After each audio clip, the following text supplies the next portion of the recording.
7 de la mañana, 2 minutos. Hola, ¿qué tal? Muy buenos días. Gracias por amanecer con nosotros. Hoy es martes 10 de diciembre de 2024. Qué bueno que estén acompañándonos esta mañana llena de noticias acá en Vélez por la Mañana. Recuerden suscribirse para que esté con nosotros a las 7, a las 8, a la hora que usted quiera.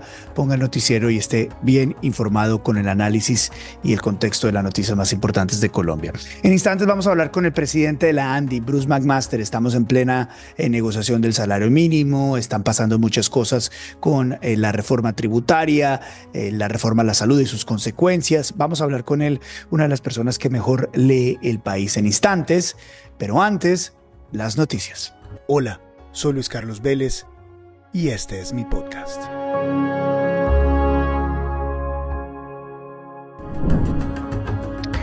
La noticia más importante del día a esta hora está relacionada con la EPS Sura. ¿Sí? La Superintendencia de Salud ha rechazado el retiro voluntario de Sura, ¿no? La superintendencia ha dicho, no estamos de acuerdo con que ustedes se retiren del sistema a través de un plan de desmonte progresivo. Eso es lo que quería Sura, un desmonte progresivo, pero la Supersalud dice que si lo acepta, habría un riesgo para el sistema en el proceso de recepción y transferencia de los 5.4 millones de usuarios que pertenecen a esa EPS. Entonces le dicen, no, muchas gracias. Ustedes solicitaron no continuar, pero nosotros no podemos porque habría riesgo en 5.4 billones de personas. Sura dice que tiene problemas económicos, que tiene una situación, una operación insostenible en Medellín, en Bogotá, en Cali, Barranquilla, Bucaramanga, Pereira, Manizales, Cartagena, Armenia, Apartadó, Montería, Santa Marta y varios puestos de atención en Antioquia. Difícil la situación, porque una empresa que dice que no puede y el gobierno que lo obliga, es muy complejo. Esto es difícil de entender, sobre todo como producto de lo que ha hecho el gobierno con el manejo de la salud. Segunda noticia del día. Bien, la segunda noticia del día es la Cámara de Representantes, un rifirrafi duro entre la Cámara de Representantes y el presidente Gustavo Petro.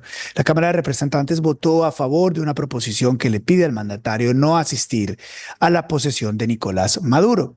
Nicolás Maduro, un presidente espúreo, un presidente que sigue en el poder a pesar de que perdió las elecciones, a la luz de todos los resultados electorales. Incluso el propio 10 de enero, Edmundo González, el ganador real de las elecciones, ha dicho que va a tomar posesión del país y que su vicepresidente va a ser María Corina Machado. Sin embargo, el presidente Gustavo Petro tiene planes de acompañar al dictador, al autócrata, al asesino, Nicolás Maduro, en su intención de juramentarse nuevamente como presidente. Esto es lo que dijeron en la Cámara de Representantes. De la Cámara de Representantes la aprobación de esta importante proposición, la cual no quiere decir nada distinto que enviarle un mensaje.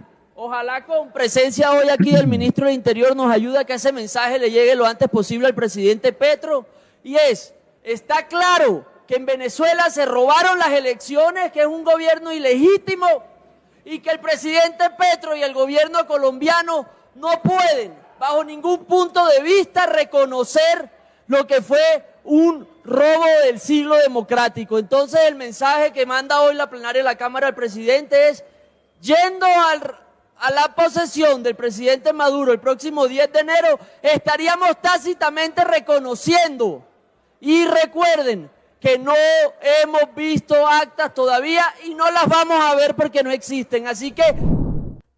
Muy bien, el presidente Gustavo Petro no le gustó nada esta nota, este pedido de la Cámara de Representantes, y ha dicho que en su debido momento decidirá si asistirá o no a la posesión del actual presidente de Venezuela.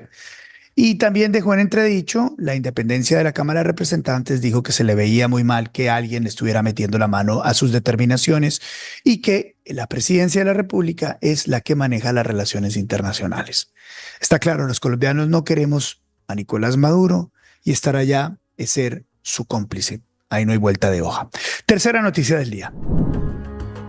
Esta noticia es muy interesante porque es el análisis de la OCDE sobre los fondos privados de pensiones. El diario La República recupera este informe y encuentra que la OCDE dice que los fondos de pensiones de Colombia tuvieron la mayor rentabilidad. Se la voy a repetir. Los fondos de pensión de Colombia tuvieron la mayor rentabilidad entre los países de la OCDE. Están Colombia, Islandia, Australia, Chile, Canadá, Dinamarca, los Países Bajos, Bélgica, Alemania, Portugal, Suiza, Estonia, Estados Unidos, Austria, Italia, Letonia y la República Checa. Tiene los mejores retornos. ¿Ah? En las 2 últimas décadas se han registrado en promedio rentabilidades de 9,8% sobre el ahorro de los trabajadores en Colombia. Y esto es lo que está destruyendo el presidente Gustavo Petro. Se fue con todo contra las pensiones, hizo una reforma pensional, prácticamente acabando a los fondos de pensiones en Colombia. Y ahí está el resultado. Acabando con los fondos de pensiones que mayor rentabilidad dan en la OCDE para meternos a todos en la misma bolsa de las pensiones del Estado, de un sistema que está quebrado y quién sabe cuándo va a funcionar. Ahí está. Presidente acabando las cosas que funcionan, desafortunadamente. 7-8, vamos a la entrevista. Este podcast es una presentación especial de IES. Imagina lo extraordinario, tecnología e innovación que protege su hogar. www.ieswindows.com. Ingrese a www.ieswindows.com. Muy bien, está con nosotros a esta hora el presidente de la Asociación Nacional de Industriales, de la ANDI, el doctor Bruce McMaster, una de las voces que mejor analiza el país, que constantemente está en los medios de comunicación y que comparte la visión propia y, por supuesto, la de sus agremiados. Doctor Bruce, es un placer tenerlo en el programa. Buenos días. Luis Carlos, buen día. Felicitaciones por este programa y bueno, muy complacido de estar aquí. Muchísimas gracias por darnos unos minutos, doctor Bruce. Estamos en discusión de reforma, discusión del salario mínimo. Yo sé que usted está en plena negociación y no necesariamente puede darnos un número, pero ¿cómo siente están las cosas? ¿Cómo siente arrancamos las cosas? Bueno, yo creo que estamos bien, estamos en este momento, digamos, en un periodo de recepción de información. Hemos recibido datos del DANE, hemos recibido datos del Banco de la República, ayer oímos también al Ministerio de Hacienda. Nos mostraron cosas muy interesantes, por ejemplo, vimos y analizamos, digamos, qué es lo que estaba pasando con la inflación, y yo sobre esto quiero hacer como un punto especial, porque la inflación realmente es justamente lo que más le pega a los ingresos de los trabajadores, a los hogares de los trabajadores. Y en Colombia hemos venido registrando un periodo en donde hemos venido reduciendo inflaciones que venían del año 2022 de cerca del 13%, del año 23 de alrededor del 10%, y el último dato que nos dio el DANE es del 5,2% a noviembre 30. Esto ha permitido que efectivamente haya habido una importante realmente recuperación desde el punto de vista real, pero también luego el Banco de la República nos dijo, bueno, pero tenemos que ser cuidadosos porque queremos seguir bajando la inflación. Ojalá el año entrante logremos que la inflación baje a niveles de cerca del 3%, y para eso hay que tomar decisiones correctas. Y nos decía inclusive el Banco de la República, también el DANE, probablemente la decisión más sana sea una decisión en donde logremos nosotros tomar un salario mínimo que no vaya a presionar demasiado la inflación y que nos permita justamente ir recuperando el poder adquisitivo de los hogares colombianos. Entonces estamos en eso. Mañana tendremos que sentarnos, digamos, a conversar un poco alrededor de en dónde estamos. Esa cifra, pues nosotros no la hemos todavía identificado, estamos trabajando estos días, y yo esperaría que pudiéramos arrancar ya la conversación mañana con el Ministerio del Trabajo alrededor del tema y con los trabajadores, por supuesto. Doctor Bruce, hubo una discusión sobre la productividad, una carta que ustedes firmaron también y Fedesarrollo también, fue recibida con buenos oídos por parte de la administración. No tanto, Luis Carlos, porque más bien lo que vimos fue como una molestia, digamos, por parte del DANE, porque estábamos nosotros cuestionando una cifra que además le voy a repetir al DANE. Nosotros tenemos todo el derecho de cuestionarla como la tiene cualquier analista y cualquier ciudadano. Esa cifra en particular es una cifra que, a diferencia del resto de cifras que hace el DANE, que son estadísticas, es decir, datos que uno toma de la sociedad colombiana y los trae y simplemente le pregunta a la gente, oiga, ¿tuvo empleo o no tuvo empleo? ¿Cuánto creció su producción? ¿Las ventas cuánto crecieron? A diferencia de ese tipo de cifras que los economistas denominamos observables. Esta cifra no es observable, esta cifra es un cálculo que se hace va tratando de identificar cuánto produce cada colombiano, o cada hora de un colombiano, o cada empresa, o la totalidad de los factores, como se llama, como se denomina en economía, durante un año. Y nos apareció el año pasado, esa cifra es una cifra que decreció, realmente tuvo un dato negativo, y este año apareció un dato de incremento que puede ser también el mayor dato de la OCDE, Luis Carlos. Sí, ya que usted mencionó ahorita lo de la OCDE, que lo vi hablando del tema de la rentabilidad de los fondos de pensiones, Sí. también pudiera ser el dato más grande de la OCDE si fuera cierto. Wow. Cálculos nuestros, cálculos de Fedesarrollo, cálculos de ANIF, nos dicen esta cifra no es esa, pero no solo es esa, sino probablemente es la mitad. Ahora, nos dijeron que se había molestado la directora del DANE y que el director del DANE la directora del DANE no iba a mover la cifra y tal. Yo diría que eso en realidad no es tan importante, porque lo importante realmente es que tengamos cifras fidedignas que nos permitan tomar decisiones a todos y que sepamos qué es lo que está pasando. Y voy a Eh, decirle una cosa muy sí, cortica. claro, claro. La productividad solo sube por dos razones. Uno, porque uno tiene, digamos, un incremento importante en las capacidades, digamos, personales de un país. Es decir, porque aprendimos a hacer muchas cosas nuevas, las aprendimos a hacer más rápido, las aprendimos a hacer en forma más eficiente, y eso no pasa de un año al otro, digamos. Eso es un proceso que es un proceso largo que toma probablemente décadas. Primer punto. O la segunda, porque hay una gran inversión en capital. Y todos sabemos que la inversión en bienes de capital se redujo en cerca del 25% durante el último año. Entonces, pues como que en la cifra no da, pero bueno, yo creo que es un llamado de atención al DANE probablemente para que mire el modelo. El DANE es nuevo haciendo este ejercicio. Antes lo hacía el Departamento Nacional de Planeación. Quizá tienen que preguntarle a Planeación cómo era que se hacía. Me deja usted atónito y estoy seguro que a nuestros televidentes y oyentes esta mañana, y es que ese dato de productividad probablemente sea el más alto de la OCDE, sin ningún hallazgo tecnológico, sin ninguna inversión destacable, importante en términos de capital. No nos pueden decir que de un día a otro en Colombia se volvió el país de las maravillas en eficiencias y en productividad.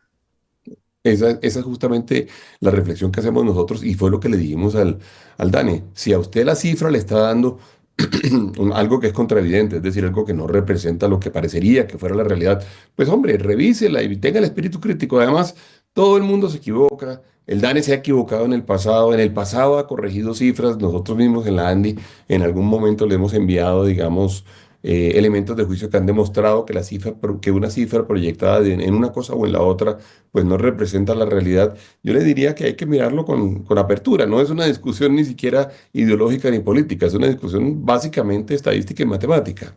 Claro, una discusión estadística de matemática, pero que tiene unas repercusiones enormes en la vida de los colombianos porque la productividad ayuda a establecer el salario mínimo, hace parte de las variables del cálculo del salario mínimo. Doctor Bruce, usted que está pendiente de los industriales, ¿cómo cierran el año los industriales en Colombia? El mundo industrial ha estado muy golpeado en los últimos 2 años y medio, Luis Carlos. Hemos tenido caídas permanentes en varios sectores. Hemos tenido una caída muy notoria, por ejemplo, en todo el sector que para Colombia es importante, el sector de automotores o de vehículos y de autopartes. Hemos tenido caídas, por ejemplo, en autopartes que superan el 42%. Entonces, perder casi la mitad de la capacidad o la mitad de la producción en un año, y lo cual pues es supremamente grave. Pasó lo mismo con el sector de automotores, a pesar de que Colombia ha venido creciendo, especialmente, digamos, en un segmento que es el segmento de motocicletas, que todos sabemos, tenemos plantas que tienen además tecnología muy de punta, y Colombia en América Latina es bastante líder en la producción de motocicletas. A pesar de eso, tenemos un sector muy golpeado. Los otros sectores que han tenido un golpe grande han sido los sectores relacionados con el sector vivienda. El sector vivienda en Colombia no ha estado bien. La dinámica que se ha presentado durante los últimos años ha conducido a reducciones importantísimas en la construcción de vivienda, pero además también la parte de la política pública que depende del Estado ha estado golpeadísima. No es sino ver el dato del presupuesto que fue presentado al Congreso de la República, el no aprobado, pero ese dato incluye una reducción a menos de la mitad, por ejemplo, en los subsidios de vivienda. Para este año iban a ser 50.000 o son 50.000 los que estaban incluidos en el presupuesto. Para el año entrante se proyectan 20.000. Eso es el 40% exactamente de lo que tenemos este año. Pues bien, ese sector es un sector, primero, gran generador de empleo. Segundo, un sector que se encadena con 32 sectores de la industria, el sector de las luminarias, el sector de los ladrillos, el sector del cemento, el sector del acero, el sector de los baldocines, es decir, los muebles de baño. Es inmensa, digamos, el encadenamiento del sector vivienda. Y además también es un sector que, como decía ahorita, es de los que tiene inclusive las mejores condiciones laborales. Ayer nos mostraba el DANE justamente cómo el sector, por ejemplo, de vivienda y de construcción es el que genera probablemente uno de los niveles de formalidad más grande alrededor, perdón, además del sector de industria. Entonces lo Sí. que tenemos, lo que estamos diciendo es, la industria no ha estado bien, han crecido pocas industrias. No ha habido muchas políticas de apoyo a las industrias, por el contrario, hubo esta política, digamos, que ha afectado tanto al sector de construcción. No podemos solamente, y esto es un comentario más general que lo dije ayer también en la mesa de concertación, no podemos nosotros depender solamente de que el Banco de la República baje la tasa de interés. Esa no puede ser la única política, digamos, de reactivación productiva de un gobierno. Tenemos que hacer cosas mucho más dinámicas que nos terminen aportando realmente al nivel, digamos, que necesita Colombia en este momento. Doctor Bruce, y tal vez la pregunta que sigue aquí es, ¿por qué está caído el sector de las autopartes y por qué está caída la vivienda? Mi primera aproximación, sin conocer la respuesta, es porque cuando la gente desconfía de lo que está pasando, deja de hacer inversiones que le corresponden, ¿no? El carrito nuevo, la casa nueva, obviamente esto dejando de un lado lo que usted mencionó sobre la política pública que se hace sobre la vivienda, que es un gran sector y es un gran movilizador. Pero digamos, cuando la gente se siente afectada, deja de hacer las inversiones primarias, las iniciales en su vida, carros y casa. ¿Eso es lo que está pasando? Luis Carlos, yo creo que tiene tres explicaciones o tres posibles fuentes de explicación. La primera es la que usted está diciendo. Cuando hay situaciones de incertidumbre, la gente invierte mucho menos en bienes durables o semidurables, porque siente que de alguna forma el compromiso es un compromiso demasiado grande, de largo plazo, que probablemente no se justifique. Incluso hay una cosa que es muy notoria a nivel mundial también. Y es que ha habido un comportamiento, digamos, un cambio en el comportamiento de los consumidores que no es menor, en donde la gente ha decidido hacer cosas mucho más inmediatas y algunas relacionadas inclusive con más lujo que inversión. Y le voy a poner el caso típico, es el caso de los viajes. Sí. Los viajes en el planeta están disparados. Usted ve los aeropuertos realmente llenos, muy llenos. Todos los aeropuertos del mundo están llenísimos. La gente está gastando mucho más dinero en viajes. Pasa un poco también con los restaurantes. Inclusive, las cifras en Colombia ven, por ejemplo, un incremento en entretenimiento que usted lo habrá visto. La gente se gasta unos montos importantes, por ejemplo, en ir a conciertos, que no son baratos, ¿ah? Pero los Ujú. conciertos los vemos llenos, llenos. Claro, Entonces, ahí hay una explicación grande. Luego hay otra claro. explicación que tiene que ver también con tasa de interés, y es el hecho de que una muy buena parte de los bienes que se compran durables o semidurables son financiados. La gente toma créditos, créditos hipotecarios o créditos para comprar el carro, y en la medida en que la tasa de interés esté alta, claro, la gente pues siente que el bien al final le termina costando mucho más. Y ahí hay un tema importante, y en eso el gobierno tiene algo de razón cuando pide la reducción de la tasa de interés. Lo que pasa es que pedir reducción de tasa de interés no puede estar desligado del hecho de que tengamos una inflación menor. Entonces, por eso es que al final terminamos como mordiendo la cola también del tema de salario mínimo y del tema de salarios, y ver cómo logramos hacer que la inflación sea menor. Y luego el tercer componente del que le hablaba hace un segundo, que es Sí. el componente en particular en vivienda, de las políticas de vivienda que no están realmente dando sus frutos. Los industriales, si tuvieran una varita mágica para arreglar esta situación, ¿qué le pedirían al gobierno? Sí, sí, varias cosas, y lo hemos hecho. Yo, digamos, sería muy activo, digamos, en tres cosas yo haría. Una, nosotros hemos venido insistiendo en las políticas de vivienda.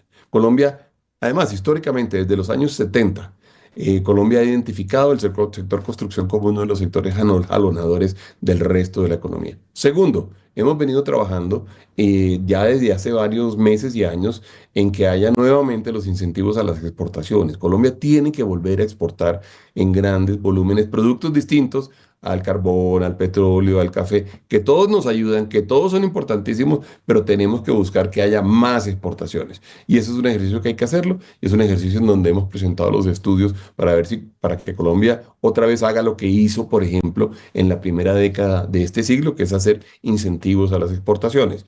Y lo tercero que habría que hacer es tener algunas políticas comerciales muy claras. Y es más, ahí hay un tema importante, Luis Carlos, y es el tema de cómo se posiciona Colombia en el mundo, especialmente en el mundo comercial, ahora que, por ejemplo, viene un nuevo gobierno en los Estados Unidos. Esa es una decisión que hay que tomar y hay que tomarla pronto. Colombia no se puede poner a dárselas de, no sé, de demasiado valiente o demasiado arriesgado, por ejemplo, retando al mercado de los Estados Unidos porque sí. No, Colombia tiene que tratar de llegar al mercado de los Estados Unidos y eso se logra con buenas relaciones comerciales. Por eso requerimos una diplomacia comercial activa, propositiva, que nos permita además a los productores colombianos poder llegar al mercado de los Estados Unidos, que es el mercado que más le ha comprado históricamente a Colombia.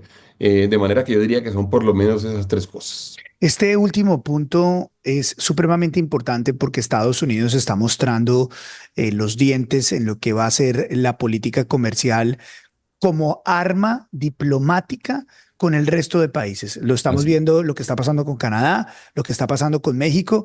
A los dos países y a China les dijo, si ustedes no se ponen las pilas con el fentanilo y con el tráfico de personas, yo les voy a subir los aranceles. Inmediatamente Justin Trudeau viajó a Mar-a-Lago, Claudia Sheinbaum habló con él por teléfono. Es decir, Donald Trump muestra que si no le ponen cuidado en lo que él quiere, él va a subir aranceles. ¿Nos puede afectar esta postura teniendo en cuenta que uno de los problemas que tenemos nosotros es el del narcotráfico, doctor Bruce?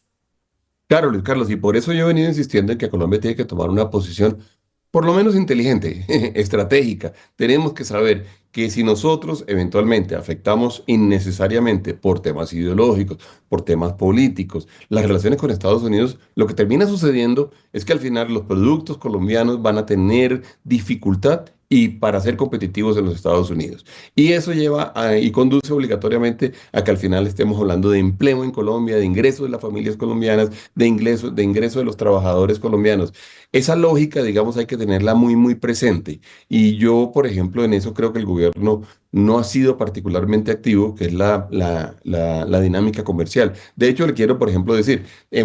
el gobierno ha abandonado bastante, por ejemplo, la Alianza del Pacífico, que arranca, por cierto, mañana en Santiago de Chile. Colombia va a ser el nuevo presidente de Alianza del Pacífico. A nosotros en la ANDI nos ha tocado la presidencia del Consejo Empresarial a nivel continental. Lo voy a tomar pasado mañana. Y allí ha habido, digamos, como una especie de abandono de la Alianza del Pacífico. La Alianza del Pacífico es un gran instrumento y una gran oportunidad para poder vender nuestros productos. La verdadera razón para países como Colombia de tener relaciones diplomáticas es el comercio, es poder vender nuestros productos. Es mucho más que las antipatías o simpatías con un presidente u otro, mucho más que las críticas de si el presidente es demasiado de derecha o demasiado de izquierda. Eso está como en el ámbito, digamos, realmente de la lógica, digamos, de lo que eventualmente las personas piensan o los individuos piensan. Lo que es importante para un país es poder vender sus productos y tratar de producir riqueza en nuestro territorio por buenas relaciones comerciales. Claro, eso es lo más importante. Doctor Bruce, ¿cómo ve usted y cómo ven los industriales el avance de la reforma tributaria? Pareciera que no hubiera mucho ambiente en el legislativo, pero atención, es importante que todo el mundo lo tenga presente. En las últimas horas se aprobaron sesiones extraordinarias en diciembre por parte de la Comisión Económica para evaluar este tema. ¿Cómo lo ve usted? Nosotros hemos estado en contra de la reforma tributaria por dos razones, Luis Carlos. La primera es porque el gobierno ha tenido, digamos, este gobierno ha tenido unos incrementos, digamos, en gastos importantísimos. Y yo le voy a dar una cifra, pues, a sus oyentes o sus televidentes, que es la siguiente. Entre el año 2022 y el año 2023, Colombia aumentó el presupuesto general de la nación en el 19%. es decir, una Oh, quinta parte wow. prácticamente. Entre el año 2023 y 2024 volvió a aumentar su presupuesto en el 19%. Si usted hace un acumulado de esos 2 años, usted se va a encontrar con que el incremento en 2 años ha sido del 41% en el presupuesto general de la nación. ¿Cómo se ha logrado esto? Pues se ha logrado gracias a que a Colombia y a los colombianos y a las familias y a las empresas le cobraron más impuestos de acuerdo con la reforma tributaria del año 2021 y con la reforma tributaria del año 2022. Es decir, nosotros, lo que ha habido es un traslado de recursos de los hogares y las familias al gobierno, los hogares y las familias haciendo un inmenso sacrificio, el gobierno recibiendo más recursos y gastando más.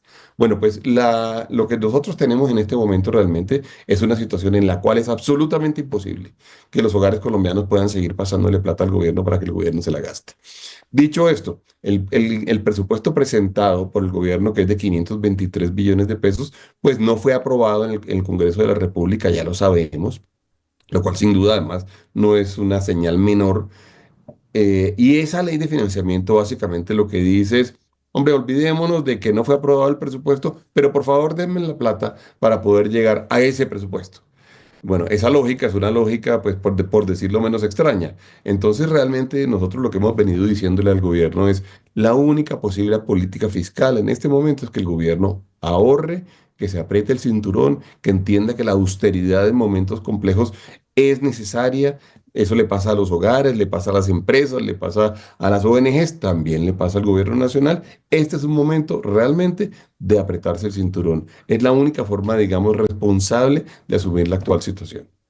Es la única manera, apretarse el cinturón. Eh, y si el gobierno ha logrado durante estos últimos 2 años, a través de dos reformas tributarias, aumentar su gasto en cerca del 41%, ¿por qué no le alcanza la plata? Es decir, si está trasladando el dinero de las familias al Estado, ¿por qué quiere más plata? Bueno, los gobiernos del mundo son usualmente ambiciosísimos, muy ambiciosos en términos de gastar más plata.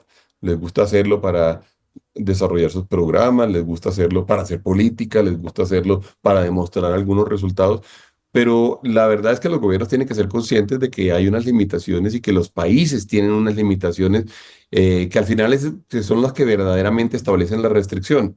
Pues ojalá fuéramos un estado más rico, claro que sí. Ojalá Colombia tuviera cómo hacer muchas más carreteras, como tuviéramos para programas, por ejemplo, para fortalecer las universidades, educación. Ojalá lo tuviéramos, pero tenemos una realidad. Ya hemos hecho como país un inmenso esfuerzo para pasarle dinero al gobierno nacional. No ha sido el mejor en ejecución, tema aparte, digamos, pero ya hecho este esfuerzo, es muy importante que ahora le demos verdaderamente prioridad a la estabilidad económica, porque la gente no sabe esto, Luis Carlos, y lo voy a decir en dos palabras nomás. Si un gobierno pierde estabilidad fiscal y si el país pierde estabilidad macroeconómica, se puede producir una gran crisis en muchísimos sentidos, en tasa de cambio, en desempleo, en producción que baja, en el recaudo posterior del Estado, y Colombia no quiere eso, digamos. Hay que ser cautos en ello. Hay economistas, incluyendo al presidente, pues que les parece que esta es una forma, digamos, de eventualmente afectar la ejecución del gobierno. No es cierto. Al gobierno se le ha dado recursos, es el gobierno que más recursos se le han dado en la historia de Colombia. Y ya con esos recursos en la mano, yo lo que diría, lo racional es que, digamos, hasta aquí llegamos en gasto, sigamos haciendo el nivel de gasto, ejecutemos lo que tenemos guardado y hagamos, digamos, una política que nos permita a todos estabilizar la economía. Y esa es una gran advertencia. Sobre este último punto, el presidente Gustavo Petro, doctor McMaster, ha hablado en repetidas oportunidades, sobre todo en los últimos días, de la posibilidad del default, que es la cesación del pago de las deudas, que Colombia como nación eventualmente no tenga cómo pagar las deudas. ¿Qué tal le parece esa amenaza o esa observación o esa anotación del presidente Petro? No es una buena idea estar amenazando a los mercados y no es una buena idea estar generando zozobra o incertidumbre en los mercados. Una de las principales tareas de los mercados es justamente intentar tranquilizar, perdón, una de las principales tareas del gobierno es intentar tranquilizar a los mercados. Es decirles, aquí está Colombia, señores, les vamos a pedir créditos, por favor, financienos o considérenos dentro de sus alternativas de inversión para financiarnos. Nosotros somos confiables, nosotros les vamos a pagar, nosotros vamos a tener realmente un comportamiento como deudor suficientemente aceptable. Eso sería lo lógico que uno debiera hacer. Decir no, decir yo de pronto no le pago, decir de pronto yo no le transfiero los recursos, ojo que yo soy probablemente un mal deudor. Esa no es una buena idea, digamos, para alguien que anda buscando dinero en los mercados internacionales o los mercados locales. Yo realmente diría en eso. El gobierno, esa forma de negociar no es la forma de negociar correcta con el gobierno. Yo lo entiendo como una forma de negociar, más que como una realidad de, digamos, en términos de posibilidad de default. Pero a mí me parece que ahí nos estamos equivocando o se está equivocando especialmente, digamos, el presidente al hacerlo de esa forma.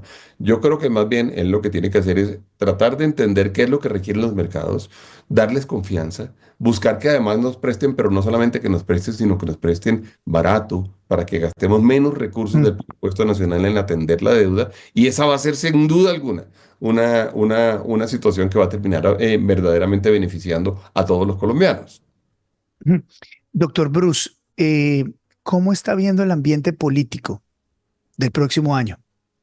Bueno, pues entramos ya prácticamente a la discusión política. A mí me parece un poquito apresurado, digamos, que hayamos entrado a candidaturas tan rápido, porque pues apenas este gobierno en la mitad de su periodo ya tenía, digamos, una gran cantidad enfrente a una gran cantidad de aspirantes a ser candidatos presidenciales o precandidatos presidenciales. Ojalá nosotros podamos llevar a cabo dos cosas. Primero, un proceso democrático sin violencia, que yo sí creo que eso es algo que Colombia tiene que buscar, digamos, como un objetivo superior.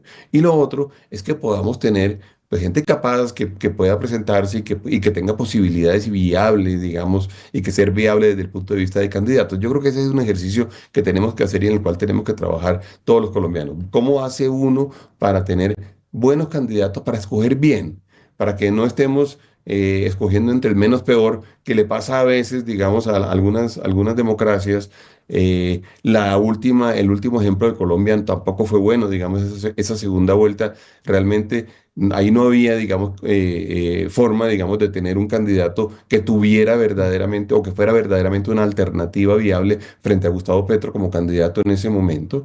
Yo diría que el ejercicio que tenemos que hacer es el ejercicio de construir debate profundo, con propuestas, entendamos dónde están verdaderamente nuestros retos, cuáles son las nuevas ideas que tenemos para el país, cómo hacemos para superar pobreza, cómo hacemos para meternos en el tema de sostenibilidad de verdad de lleno y lograrlo, cómo hacemos para tener un país estable, cómo hacemos para ser más productivos.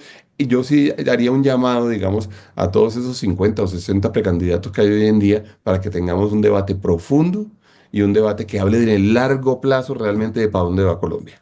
Sí.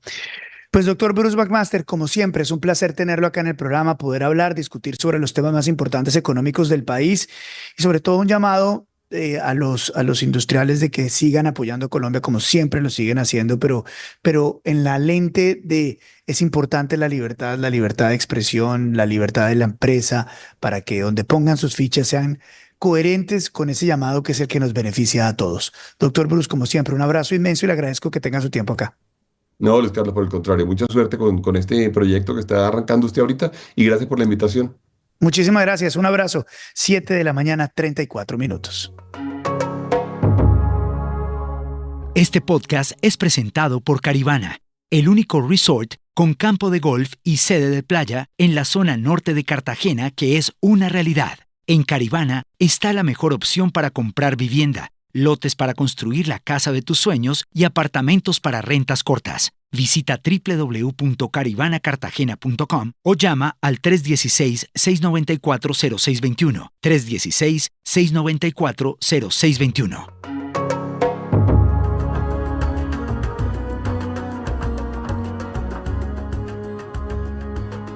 Bien, lo que no sabíamos hoy, don Julio César Iglesias, ¿qué tal? Muy buenos días. Luis Carlos, ¿cómo anda? ¿Cómo va todo? Qué interesante escuchar al doctor Bruce. Siempre es un placer porque él tiene, uno, el país en la cabeza y dos, representa a los industriales, ¿no? Que es una cosa muy importante. No, de acuerdo, siempre hay que escucharlo. Algunos hemos tenido críticas frente al papel de los líderes gremiales en determinadas coyunturas, que lo conversábamos ayer, A veces uno lo lee como una actitud un poco sumisa ante unas ideas muy malas que se promueven desde el gobierno, pero bueno, es un poco más complejo que eso porque también hay unos intereses corporativos, intereses gremiales que juegan en ese tablero de ajedrez. Sí, y me llamó mucho la atención que el doctor Bruce subraye la importancia de empezar a ponerle cuidado a la diplomacia comercial. Ese va a ser el ambiente que va a definir mucho el próximo año con la llegada de Donald Trump. Y si Colombia no se pone las pilas y si Colombia le sigue pegando al avispero, tirando piedras al avispero, nos va a picar la avispa mayor que es Donald Trump, que no le gustan esos temas. No, y si seguimos diciéndole a Estados Unidos es que, oiga, queremos renegociar el TLC, tenga la certeza, Luis Carlos, que nos cogen la caña y lo renegocian, pero en el sentido de afectar los intereses comerciales de los exportadores colombianos, y ese camino no es adecuado, mucho menos en este contexto. Ese camino no es el adecuado. No le tenga cuidado con sus deseos porque por ahí se vuelven realidades lo que dice por ahí. Así es, Luis Carlos. Julio, hoy, ¿qué tenemos? ¿Qué es lo que no sabíamos hoy? Yo creo que usted debe haber escuchado a nuestros amigos influencers gobiernistas, Luis Carlos, tipo Celso Tete, Don Izquierdo, bueno, toda esa nómina de intelectuales que pagamos con nuestros impuestos para hacerle propaganda al gobierno. Yo creo que usted los ha escuchado celebrando el crecimiento económico del último trimestre, del tercer trimestre, que es el dato más reciente que publicó el DANE, diciendo como, no, era mentira que el gobierno del cambio no podría generar crecimiento, que estamos liderando el crecimiento económico en la OCDE. Seguro los ha visto por ahí en Twitter, Luis Carlos. Claro, he visto la propaganda digital del gobierno que es muy efectiva, diseminando, por supuesto, las ideas del gobierno y lo que plantea el gobierno, lo que muestran esos influencers, esos muchachos, pues es el libreto que les pasa el gobierno. Está bien, están haciendo su trabajo y hay que decirlo, lo hacen muy efectivamente porque tienen un montón de seguidores falsos o reales, no sé, pero tienen un montón, son muy efectivos. Sí, son muy eficientes esparciendo mentiras. Pero fíjese que ayer estaba leyendo un reporte del DANE Sí. sobre el mercado de la construcción, sobre el sector de la construcción. Y entre las estadísticas que reporta el DANE, hacen un comparativo del crecimiento económico. Ojo que esto es datos del DANE, ¿no, Luis Carlos? Aquí no vamos a presentar datos de un medio considerado opositor o lo que sea. No, son datos del DANE. Los datos. Son los datos del gobierno. Ajá. Hace un recuento del crecimiento económico entre los pares de América Latina. Usted sabe que en América Latina hay países muy pequeños, por ejemplo, Nicaragua o incluso Costa Rica o, en fin, o Paraguay. Son países que tienen poblaciones muy pequeñas y por lo tanto economías muy pequeñas. Entonces, a la hora de comparar a Colombia, pues se le compara usualmente con las métricas de nuestros pares, los llamamos, ¿no? Economías que no están, digamos, como la Argentina o como la Venezuela en un estrés histórico o directamente quebradas y que tampoco son muy pequeñas, sino economías más o menos similares a la de Colombia. Sí. Ahí está México, Perú, Chile, Brasil. Y el DANE presenta el dato de cuánto crecieron durante el último año, contado del tercer trimestre de 2024, que México. Pero ahí viene lo más triste, Luis Carlos. También nos presenta el DANE la métrica del año anterior, o sea, del 23 al 22. Y aquí ya estamos abarcando un periodo de 2 años, es decir, prácticamente un periodo que coincide con el gobierno de Gustavo Petro, que llegó en agosto del 22, pues este va desde el tercer trimestre de 2022 hasta el tercer trimestre de 2024. Uh-huh.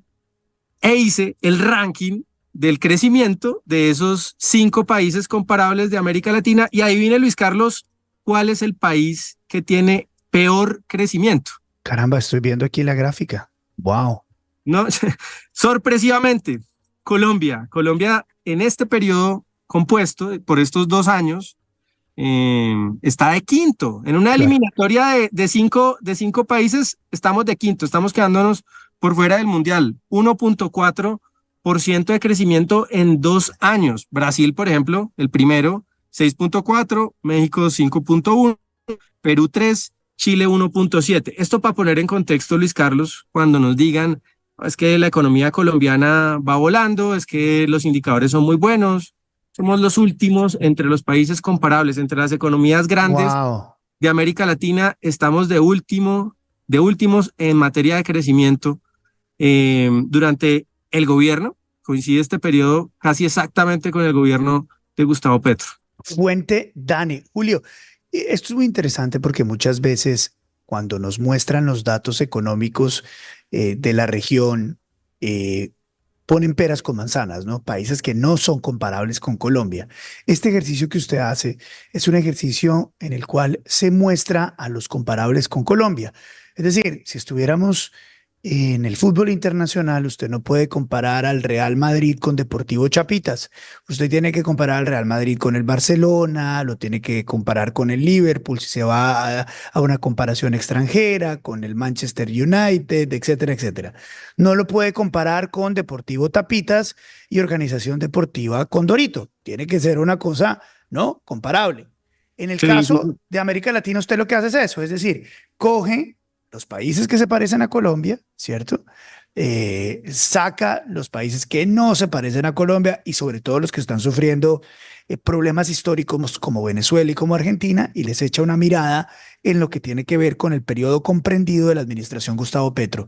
Y se da cuenta que somos los más pichos de todos. Ahí están las imágenes. Así es, somos el Deportivo Tapita de esta liga en la que jugamos, Luis Carlos, ¿no? Porque si uno mete en el torneo a equipos que están descendidos hace rato, para seguir con la metáfora futbolística, como Venezuela, por ejemplo, pues claro, no vamos a quedar de último, o como Argentina, que también está en la primera B, todavía está en la primera B, a pesar de que va mejorando su rendimiento, pero sigue estando en la primera B. Es un país que ha estado sistemáticamente quebrado, y con problemas de hiperinflación, etcétera, o si mete a un país muy pequeño, también esto puede distorsionar la medición, porque hay países donde, por ejemplo, en Guyana hay un boom petrolero, pues son economías muy chiquitas, con poblaciones muy pequeñas, donde fácilmente ocurren variaciones muy amplias. Entonces, digamos, como dice usted, no se puede mezclar países con una población considerable como Colombia, como Perú,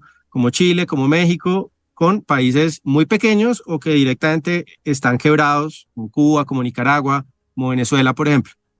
Esto no se lo van a decir en otros medios, ni mucho menos los amigos influencers del gobierno, ¿no? No, Luis Carlos, esto no lo va a contar Holman Morris, se lo aseguro que no va a salir en los titulares.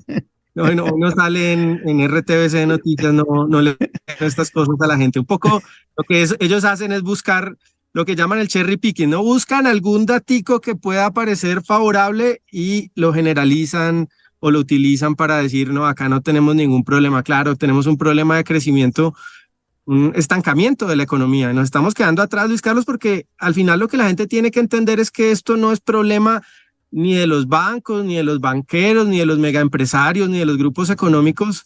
Esto es un problema sobre todo paradójicamente, aunque no se vea a menudo así, es un problema fundamentalmente de las personas de menores recursos, los más pobres, porque, a ver, los de mayores recursos, si crecemos este año 1 o 2%, su vida más o menos es igual, pero es que en la base de la pirámide de ingresos, pues hay gente que no va a conseguir trabajo, que su emprendimiento se va a quebrar, que no va a tener oportunidades, en fin, ahí es donde se ve el drama, no entre los banqueros o entre los multimillonarios, ahí no cambia tanto la cosa. Este tipo de medidas, a veces uno las ve como muy alejadas, pero en realidad a quien más debería importarle es a nosotros, a los ciudadanos de a pie. No estamos creciendo nada, un país que no crece. Julio, muchas gracias, nos vemos mañana, un abrazo. Chao, Luis Carlos, nos vemos. Gracias. 7:45, 7 de la mañana, 45 minutos. Es hora de No Me Sorprende con la doctora Cristina Plazas. Doctora Cristina Plazas, ¿qué nos la sorprende hoy? Buenos días. Muy buenos días, Luis Carlos, y a todos los que nos siguen. Hoy no me sorprende que el ministro de Defensa Velázquez y el comisionado de Paz Patiño, en un foro sobre la supuesta paz total, hayan demostrado una vez más el cinismo y la improvisación de este gobierno. Mire, Luis Carlos, no me sorprende que Patiño haya reconocido que los ceses al fuego han fracasado históricamente y aún así que este gobierno los haya decretado. Muy mala espina dejan estas declaraciones de Patiño. Pero peor aún, no me sorprende que el ministro Velázquez diga ahora que se deben fortalecer los mecanismos de verificación y monitoreo. ¿Por qué no estaban listos antes de decretar el cese al fuego? Puso al país en jaque. No me sorprende que hayan perdido el control territorial en 400 municipios, como lo admitió José Félix Laforí, uno de los negociadores de paz de este gobierno. Tampoco me sorprende que la primera semana de diciembre haya sido totalmente violenta en Putumayo, Caquetá, Cesar, Guaviare. Mire, masacres, desplazamientos masivos, secuestros, un horror, Luis Carlos. No me sorprende que este año se han registrado 71 masacres y 163 líderes sociales asesinados. ¿Cuánta campaña no hizo Petro con los muertos? No me sorprende que le hayan amarrado las manos a la fuerza pública, permitiendo que los grupos armados nos lleven una ventaja que no tenían. Finalmente, Luis Carlos, no me sorprende lo que está pasando. Petro fue el candidato de estos grupos y fue él quien ganó las elecciones. Faltará mucho tiempo para recuperar el territorio perdido y eso si esta gente no se perpetúa en el poder. 7 de la mañana, 47 minutos. No me sorprende con la doctora Cristina Plazas. Muy bien, vamos con la información que tienen que tener ustedes esta mañana, la información económica que tienen que tener ustedes dispuesta y precisa al amanecer. Vamos con el doctor Felipe Campos. Muy buenos días a todos. Hoy les voy a hablar de temas fiscales de nuevo. Y es que ayer la deuda interna del gobierno a largo plazo, los test de largo plazo, llegaron de nuevo cerca al 12%, máximos del año, lo cual es una locura si vemos que la inflación está llegando al 5% y que el Banco de la República va a llegar al 9.25 antes de que termine el año. Así que el resto hasta viajar hasta el 12 es solo aire fiscal, son riesgos fiscales y es bien contraproducente, bien contraintuitivo un gobierno que quiere que el Banco de la República baje tasas, pero que ellos mismos están pagando una tasa altísima porque los temas fiscales no cuadran. Y ayer habló Fitch, una de las dos calificadoras que nos tienen W más y que nos podría bajar a W, pero no la más probable. La más probable es Standard & Poor's, por lo menos es la que tiene más riesgo. Y nos dio mucha información valiosa. Habló de la regla fiscal y dijo, vea, posiblemente Colombia no va a cumplir la regla fiscal el 2024 o el 2025. Acuérdense que la regla fiscal es unos compromisos para que la deuda no sea explosiva en el país. Sin embargo, ven con buenos ojos que por lo menos el gobierno no ha dicho, ya no voy a usar esta herramienta, sencillamente la estoy tratando de cumplir y voy a ver si logro cumplirla o no. Hablaron del sistema general de participación y dice, vea, las calificadoras, es muy posible que no hablemos del sistema general de participación porque se implementa en el 2027 y nosotros solo proyectamos hasta el 2026. O sea que en algún momento del próximo año vamos a conocer la historia y la opinión de ellos sobre el sistema general de participación. Hablaron del ministro de Hacienda, les parece bien el perfil, alguien que ya ha estado con los números, y hablaron de la pérdida de credibilidad fiscal que ha tenido el país en los últimos años, pero mencionan de forma optimista que dado la historia que ha tenido el país, un próximo gobierno podría hacer una reforma tributaria y debería hacer una reforma tributaria que estabilice los números. Entonces nos quedamos ahí, ya conocimos a Fitch, que parece que se va a quedar en el W más por ahora, pero nos falta a oír a Standard & Poor's las próximas semanas o meses.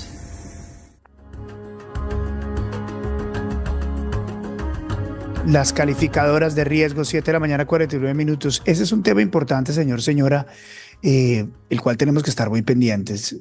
Yo nunca pensé que Colombia iba a estar pendiente de lo que dijeran las calificadoras de riesgo, sobre todo después de años de estabilidad macroeconómica nacional. Hoy, como lo dijimos hace unos días, pareciera que estuviéramos recorriendo el mismo sendero que tuvieron unos países que cayeron en la desgracia económica como Venezuela o como Argentina. Yo sé que el cuento Venezuela lo venimos repitiendo muchas veces, pero no entiendo por qué cada vez estamos más cerca y pareciera que a pocos le importara. A usted que está acá sí le importa, pero pareciera que a pocos le importara. Así se destruyen las economías cuando empiezan las advertencias de las calificadoras de riesgo, cuando empiezan los gobiernos a amenazar con default. Esta es una pesadilla económica que yo nunca pensé que fuéramos a vivir en Colombia y estamos viéndola. Es una realidad. 7 de la mañana, 50 minutos, la videocolumna, hoy con don Alberto Bernal. Javier, el gobierno de Javier Milei está cumpliendo un año este mes. Se ha pasado bastante rápido el tiempo. Yo, quizás algunos lo sepan, yo soy un gran admirador de las ideas del presidente Javier Milei. Y celebro muchísimo que los argentinos, los hermanos argentinos, le hubieran dado la oportunidad a él de ser presidente. Pero les confieso una cosa, yo era muy positivo sobre la presidencia del doctor Milei, pero realmente lo que estoy viendo es que ese optimismo que tenía yo se está quedando bastante corto. Lo que está pasando en este momento en Argentina es increíble. Argentina lleva ya todo el 2024, óigame decir esto, Argentina, un país con casi hiperinflación, con una macro totalmente destrozada, lleva 2024 mostrando superávit fiscal cada mes en el sector público. Cada mes está mostrando superávit fiscal. O sea, ha habido un ajuste fiscal del 5% del Producto Interno Bruto solamente en 2024. Argentina entró con una diferencia entre la moneda oficial y la moneda real, que es la que la gente transacciona pues en el mercado negro, de más del 100%, una diferencia en el valor de esas dos. En este momento la diferencia entre la tasa oficial y la tasa la cual se transaccionan los dólares pues en las calles de Buenos Aires es del 6%. Entonces Javier Milei va a lograr algo que yo sinceramente pensé que era imposible, que era unificar las tasas de cambio diferentes que Argentina. Argentina tiene no sé cuántas tasas de cambio, tiene una tasa de cambio que se llama la tasa de cambio Coldplay, o tuvo una tasa de cambio que se llamaba la tasa de cambio Coldplay. Milei va a lograr juntar todas esas tasas y lo va a hacer sin generar un problema inflacionario, porque la moneda ya, gracias a esa macroeconomía tan fuerte que ha hecho, la tasa oficial ha logrado mantener su valor en una forma muy importante. Y por último, el crecimiento. Yo pensé que con una inflación anualizada de 300% iba a ser imposible que hubiera una reactivación económica en el 2024. Pues me equivoqué. Argentina en este momento está creciendo el 8.5% anualizado. Déjeme repetir eso, 8.5% anualizado. Y si se cumple lo que dicen mis modelos, Argentina va a crecer 6% en el 2025. Que viva la libertad, carajo, como dice Milei. 7:53. Dato mata relato. Es lo que nos está contando el doctor Alberto Bernal, lo que ha logrado Milei en su primer año de gobierno. Ahí están las cifras, es una realidad. Muy bien, el profe Carlos Antonio Vélez, ¿qué tal? Muy buenos días. Hola, buen día. Comenzamos con una final y terminamos con otra. Comenzamos la jornada de ayer con Millonarios Once Caldas y terminamos con Nacional Tolima. Y la culpa no la tiene ni Nacional ni Tolima. Empecemos por decir que yo no creo que haya 8 goles de diferencia entre Nacional y Santa Fe. En el primer 5-0, un accidente total por la expulsión y demás en contra de Santa Fe. Y ayer, me perdonan, una falta de actitud total. A Santa Fe le importaba más que no fuera a gozar el vecino de plaza que su propio placer. Y es muy triste, ¿no? Un equipo que durante todo el año fue el primero hasta ayer. Lo resignó todo para que no fuera feliz Millonarios. De pronto. Pobreza, ¿no? Mediocridad, ¿no? Y del otro lado, Millonarios se metió un tiro en el pie. Qué falta de jerarquía. Y definitivamente Falcao lo queremos todos, pero hay horas, momentos en los que hay que decir adiós, y yo creo que le llegó la hora. No está para esta competencia. Y eso que estamos hablando de un fútbol mediocre como el nuestro. No tienen la culpa Nacional y Tolima, que le ha faltado jerarquía a equipos como Millonarios y Once Caldas. Once Caldas mejoró en el segundo tiempo, pero regaló la primera parte. Y una decisión arbitral perversa le privó de una pena máxima cerrando el partido. Pero no queremos más víctimas. Esa lloradera cuando se pierde y cuando se gana, todo el mundo callado. Mejor dicho, el grupo A es limpio porque Millonarios no fue finalista. Y en el otro lado, Tolima es finalista porque el 11 no quiso, y ahora hay que echarle la culpa al árbitro, aunque la tenga. Hasta luego. 7:55. Nos acabamos de dar cuenta todos que ese era el comentario de ayer del profe En instantes vamos a ponerles el comentario de hoy del profe. Corrimos el que era de ayer. Vamos al editorial esta mañana. Muy bien, ya viene el comentario del profe, pero antes el editorial. Tremendo grito de independencia, el que ha logrado en las últimas horas la Corte Suprema de Justicia.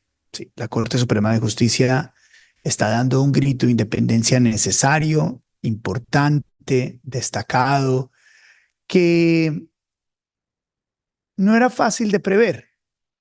No era fácil pensar que las cortes iban a mantenerse independientes en este momento. Y hay que aplaudirlo de pie. Que las cortes en Colombia en este momento estén mostrando la independencia que se necesita en la separación de poderes que se necesita y que evidentemente el legislativo no ha sido capaz por enmermelado, incapaz, incompetente, ¿no? Los congresistas, no todos, pero sí una gran parte, los que han pasado las reformas, los que se dejan enmermelar, los que están involucrados en el escándalo de la UNG, RD, los que destruyeron el sistema de salud, los que destruyeron el sistema de pensiones, ¿no? Los que aprobaron la primera reforma tributaria, los que están aprobando en este momento horas extras o sesiones extras para aprobar la segunda reforma tributaria mientras todos estamos en Navidad, esos son los que no se han podido desprender del gobierno. Esos son los que no deberían estar. Esos son los que no son independientes. Pero hoy hay que aplaudir, a rabiar a la Corte Suprema de Justicia que se ha declarado independiente, con actos de independencia superiores, magnánimos, que vale la pena subrayar, como por ejemplo este. Quiero mostrar la carta que les envió desde la Presidencia de la República a la Corte para entregarles un premio. Les querían entregar un premio. Pero hay una carta que firma el doctor Chaverra, que es la que ven en pantalla, que dice: doctora Paola Andrea Vázquez, secretaria general encargada de las relaciones de las funciones del Departamento del Ministerio de Relaciones Exteriores. Y le dice el doctor Chaverra: recibida en el día de hoy la comunicación fecha de 5 de diciembre en año en curso, con todo respeto, atención y comedimiento, llego ante usted para expresarle que, consultado el plenario, la Corte Suprema de Justicia agradece el reconocimiento que se le hace a su centenaria labor jurisdiccional. Sin embargo, la corporación ha decidido no aceptar la condecoración con la que se le pretende distinguir para preservar los principios de autonomía e independencia judicial. Lo anterior, sin perjuicio de mantener y reconocer la importancia del principio de colaboración armónica entre los poderes públicos previsto en el artículo 113 de la Carta Política, como históricamente hemos venido realizando en nuestras actuaciones como máximo tribunal de la jurisdicción ordinaria. Cordialmente, Gerson Chaverra Casto, presidente. Es decir, a los señores de la Corte los querían condecorar. Por parte del gobierno nacional le han dicho: no, muchas gracias, nosotros somos independientes, eso no se ve bien, tenemos que cuidar la independencia. Cualquier otro, especialmente los lagartos que abundan en el país, habrían salido raudos a aceptar la condecoración, tomarse la fotografía y guardar la insignia en su oficina para mostrársela a los otros lagartos, a los amigos, a los hijos y a los nietos. No, los magistrados dijeron no. Pero no es la primera vez. Esta Corte, afortunadamente, nos está empezando a acostumbrar de hechos, acciones de dignidad, de superioridad moral, de verdadera condición profesional y revelación de independencia y vehemencia en la defensa de la institucionalidad. ¿Recuerda usted cuando el magistrado José Urbano hace unas semanas decidió posesionarse ante el presidente de su magistratura? Bueno, lo hizo por fuera de lo que tradicionalmente se estilaba, que era con el presidente de la República. Esto fue lo que dijo el doctor Chaverra en mención de ese día histórico. Histórico por cuanto por primera vez en la historia judicial de Colombia, un magistrado de alta corte, concretamente de la Corte Suprema de Justicia, se posesiona ante el presidente de su corporación y en el marco de toda su sala plena. Y ello, sin duda, representa una reafirmación del respeto, de la dignidad, de la independencia y de la autonomía judicial, por cuanto somos nosotros mismos, nuestra propia corporación, que a partir de nuestros tiempos, de nuestras condiciones y de nuestros momentos, le damos posesión al magistrado José Joaquín Urbano en el marco de nuestra sala plena. Histórico. Extraordinario. Estos dos actos dicen mucho más que cualquier tipo de palabras y discurso. Las acciones siempre hablan más fuerte que las palabras. El presidente Gustavo Petro mantiene una relación difícil, tensionante con las Cortes. A nosotros no se nos olvida, y estoy seguro que a ustedes tampoco, en momentos de elegir fiscal, cuando habían presiones hacia los magistrados, personas afines al gobierno o a la visión del gobierno, llevaron manifestantes hasta las puertas del Palacio de Justicia a intentar tumbarlo, como otrora hicieron y lo incendiaron. Ha habido insultos, ha habido desplantes. El propio presidente no ha llegado a la posesión de magistrados en los meses recientes. Su agenda siempre está muy llena de eventos o post-eventos, no lo sabemos. Pero el mandatario les ha hecho desplantes y les ha hecho desplantes fuertes. Incluso el propio presidente le dijo negro conservador al magistrado Chaverra en un acto denigrante, racista e ignorante. Las Cortes se han mantenido y se han mantenido incluso ante atentados modestos, pero atentados finalmente, como la idea que ha rondado dentro del Ejecutivo de tratar de instalar la llamada Comisión Internacional de la Verdad, que ha funcionado como una corte alternativa a la Corte Suprema de Justicia en otros países, que socava la división de poderes, que socava la manera en que funciona la Corte Suprema de Justicia. Los magistrados no están de acuerdo con esto y tampoco han estado de acuerdo con las palabras del presidente cuando muchas veces habla de golpe blando y los mete dentro de lo que sería un grupo de conspiradores en contra del presidente. Fabuloso. Fabuloso que la Corte Suprema, no solamente en este gobierno, sino en todos, dé señales claras de independencia y que no se deje amedrentar de un mandatario o de un gobierno que las ataca cuando no les gustan sus fallos, porque eso es lo que hace el presidente Gustavo Petro. Cuando no le gustan los fallos, los ataca. Pues bien, hoy la Corte dijo, no está bien cuando nos ataca, y tampoco está bien cuando nos tiran una zanahoria para tratar de convencernos, de exaltarnos y aumentar nuestro ego. No lo necesitamos, es lo que dice la Corte. Aplausos a esta Corte independiente, a esta Corte Suprema de Justicia.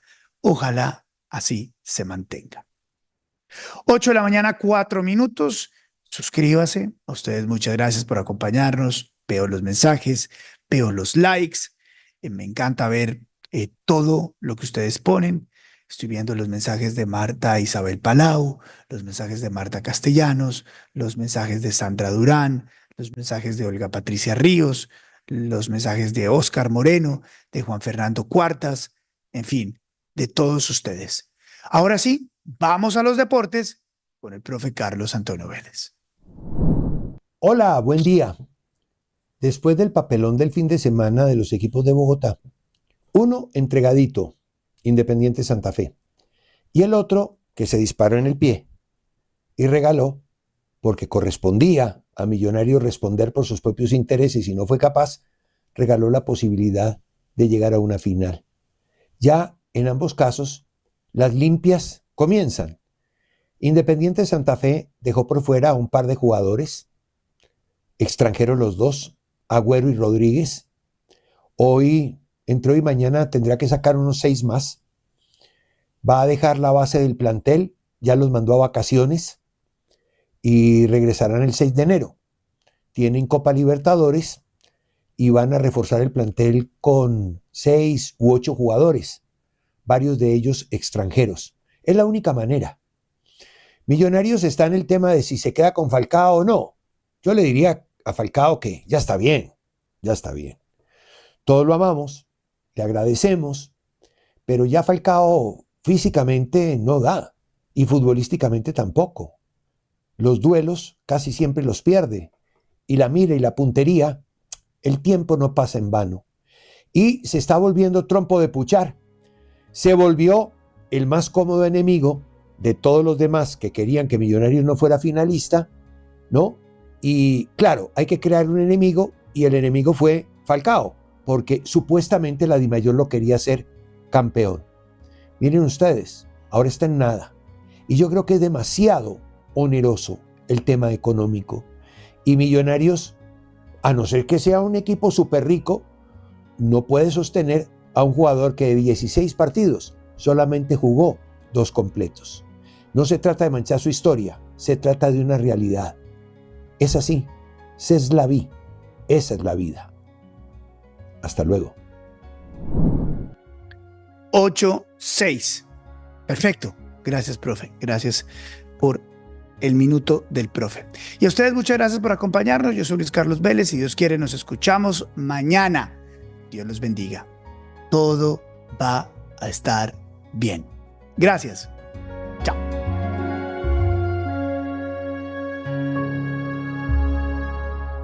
Este podcast es una producción de Visimiria. Producción periodística, Lewis Acuña. Producción de audio, Luis Martínez. Música original, Miki de Narváez. Este podcast es presentado por Caribana, el único resort con campo de golf y sede de playa en la zona norte de Cartagena que es una realidad. En Caribana está la mejor opción para comprar vivienda, lotes para construir la casa de tus sueños y apartamentos para rentas cortas. Visita www.caribanacartagena.com o llama al 316-694-0621. 316-694-0621. Este podcast es una presentación especial de IES. Imagina lo extraordinario, tecnología e innovación que protege su hogar. www.ieswindows.com. Ingrese a www.ieswindows.com.